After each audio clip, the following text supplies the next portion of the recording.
Well, I mean, this is one of my favorite scriptures, and I think it is for any evangelical or anyone who has a heart to reach their communities, that we have a responsibility to go out and reach. We have a responsibility to bring them in to the fold, bring them in from the highways and the byways, and bring them to Christ.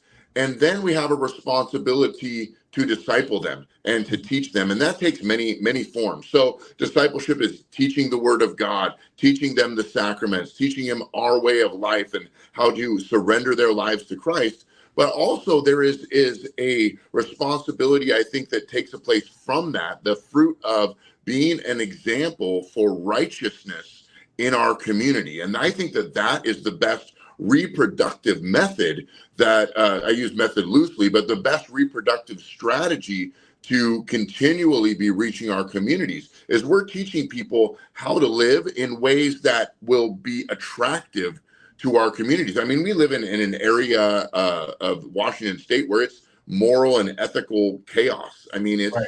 it's a time where things are very confusing, and we have an opportunity to be an example for stability, be example for spiritual clarity, and also be an invitation to others into that way of life and way of thinking. We do that through many different ways: church on Sunday morning, evangelistic outreach, I mean, church picnics, relationships. But in the context of this conversation, I think the public square is one of the best opportunities that we have to be that light, to be that salt, to be that pillar of righteousness in our communities. And we're teaching people how to live with our words, with our actions, with our deeds, and just kind of our reputation in so many ways. So I think that's just, this right here is our mandate.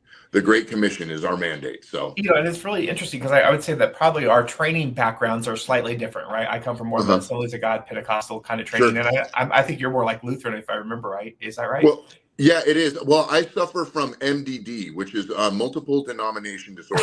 So I was raised in the Assemblies of God, and then I kind of transitioned to very charismatic Pentecostal. Yeah. Then I was a Foursquare pastor for, I want to say, 13 years. Okay. And now I've transitioned over to Lutheran. So I have the benefit and the the issues that come with each denomination. So I'm I become more well-rounded, I suppose I could say.